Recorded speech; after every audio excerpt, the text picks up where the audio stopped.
প্রথম দিকে যেটা আমাদের প্ল্যানের মধ্যে ছিল, আমরা ওই যে উইকেট ছিল, উইকেট অনুযায়ী আমাদের যে ব্যাটিং প্ল্যানে আমরা সাকসেস ছিলাম, 205 আমাদের এই মধ্যেও ছিল।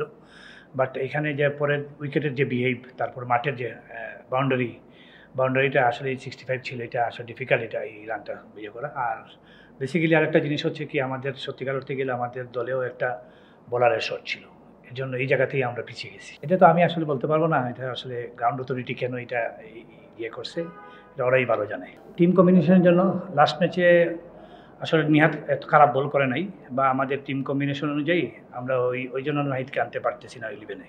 অবশ্যই এটা আমাদের দলের প্রত্যেকটা খেলোয়াড় সহ আমাদেরও দর্শকদের মতো আমাদেরও তো এক্সপেকটেশন ছিল, ঘরের মাঠে আমরা প্রথমে ভালোভাবে শুরু করি, জয় দিয়ে শুরু করি। তো আশা করি আমাদের একটা ডিপার্টমেন্ট, আসলে 3টা ডিপার্টমেন্টে আমাদেরকে ভালো করতে হবে যদি ভালো কিছু করতে হয়।